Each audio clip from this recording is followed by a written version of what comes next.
Laker fans, welcome into the Lakers Report. I'm your host, Jimmy Crowther, and today's show is brought to you by Manscaped. Go to manscaped.com/chat to get 20% off the Lawnmower 3.0. Trust me, your balls will thank you. Now let's get into today's show, starting off with Fred VanVleet of the Toronto Raptors. According to Bleacher Report, he might be on the Los Angeles Lakers wish list when he enters free agency this summer. Now, he's going to be an unrestricted free agent, and VanVleet really is having a career year across the board. Not just points per game, not just assists per game, not just rebounds per game. Every single average for Fred VanVleet is up from his normal average. Now, VanVleet has gone from, that J.J. Barea backup small point guard kind of role to really a mainstay in the rotation, a sixth man of the year candidate when he's coming off the bench, and a truly great starting guard for the Toronto Raptors. So this summer, he's going to expect to make at least $15 million in the open market. This year with the Raptors, he's averaging 17.6 points per game, 3.8 rebounds, nearly 7 assists, and 1.9 steals per game. A pretty good defensive guy for an undersized guard. Now, the biggest problem with Fred VanVleet and the Lakers is that, like I said, he's looking to get $15 to $18 million. The Lakers will not have that kind of money coming into free agency unless all of their guys decide, hey, I'm going to go ahead and decline my player option. That's not likely. You've got guys like Kentavious Caldwell-Pope, even Rajon Rondo and Avery Bradley that all have a player option coming up this summer. If they all pick those up, Lakers aren't going to have the money to go ahead and add Fred VanVleet. Not to mention, they've already got a lot of guards on the roster. If Bradley picks up that option and Rondo picks up that option, you've got 4 guards already under contract. So are they going to have room or money to sign VanVleet? I don't think so, but he's definitely better than all 4 of these guys. Now, the best part about VanVleet's game from this year is the growth that we've seen.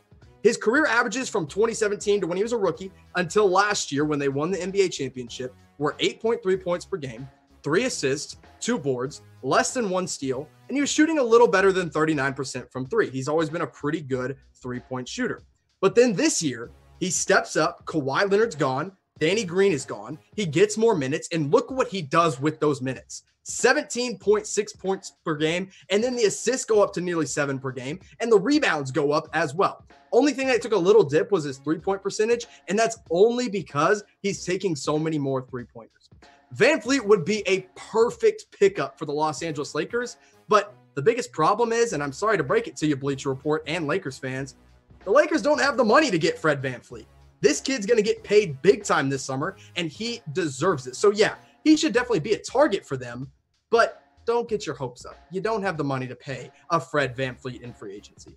So that being said, which free agents should the Lakers target? Let me know down in the comment section below. Maybe it should be one of their own guys. Maybe it should be a Dwight Howard, a JaVale McGee. Maybe you want them to bring back Boogie Cousins. Maybe you want them to chase Fred VanVleet. Whoever it may be, let me know down in the comment section below. Now, before we get into our next piece of Lakers rumor, I told you at the top of our show, today we're sponsored by Manscaped, and more specifically, the Lawnmower 3.0. This little guy right here, you want that? Go to manscaped.com/chat, because let's face it, man, we all got to do some grooming downstairs. It's the summertime. It's hot. You got to clean it up. You don't want razor burn. You don't want any nicks when you're shaving down there. Get the Lawnmower 3.0. It's waterproof, it's got an LED light, and it is a great deal. Big fan of this. 20% off again. Manscaped.com/chat. Go check it out. Now let's get into the next one here. We're talking about who the Lakers have on their schedule, because the NBA is coming back in July, and the Lakers are set to play 8 regular season games in Orlando before the playoffs get started. Now, the Lakers are the only team in the Western Conference that have clinched a playoff spot. They've got the #1 seed right now. Not locked into it, but basically based on how this schedule is going to go. And we still don't know who they're going to play in the first round. Could be the Memphis Grizzlies, could be the Portland Trail Blazers, could be the Sacramento Kings, the Phoenix Suns. All these teams got invited to play in Orlando in that 22-team seeding, and they're all going to compete for that 8 seed in the Western Conference.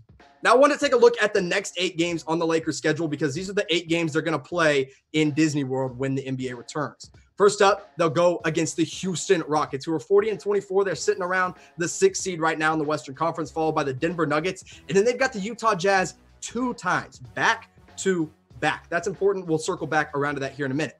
After that, they go Toronto Raptors, the defending NBA champions, surprisingly the second seed in the Eastern Conference, followed by the Washington Wizards, the only team in the Eastern Conference that is out of the playoff race right now, but got invited to Orlando. And then they'll go up against the Indiana Pacers and the Sacramento Kings. So those last 3 games should be pretty easy for the Los Angeles Lakers.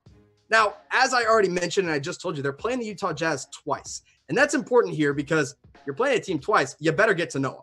Now, good thing for the Lakers is that Bojan Bogdanovic, their sharpshooter, is out for the season with a wrist injury. He will not return no matter when the NBA returns. He will not be back.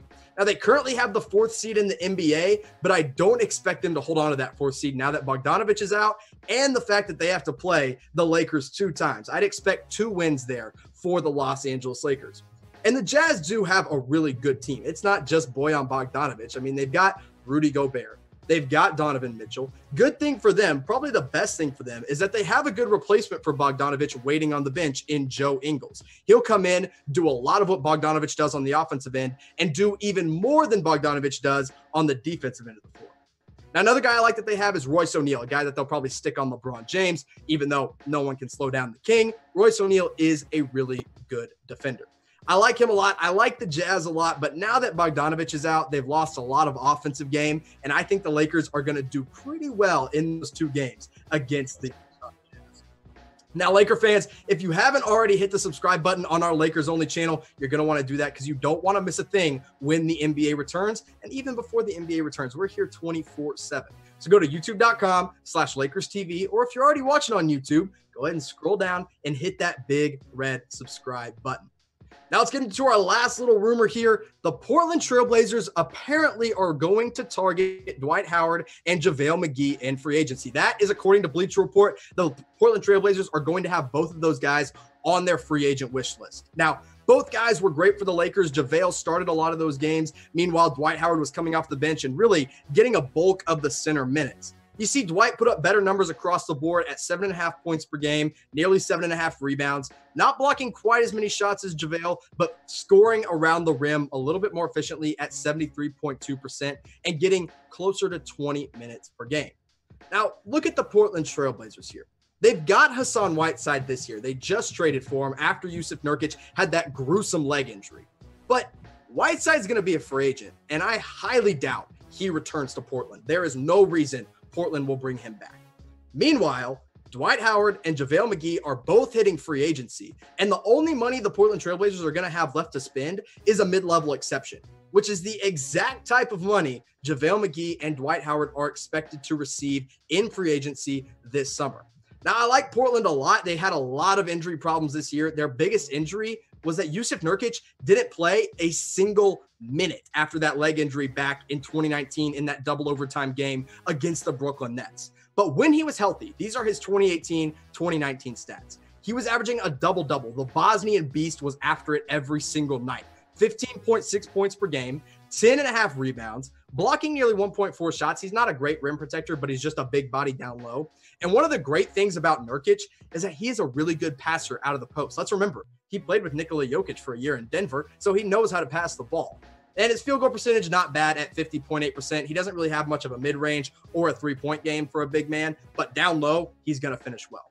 Now, his backup is Zach Collins, a guy who's just coming out of Gonzaga. He's still pretty young, 9 points per game, 4 rebounds, not a great shot blocker, but he has a better three-point shot than Nurkic. Now, I like both of these guys. They're both good big men.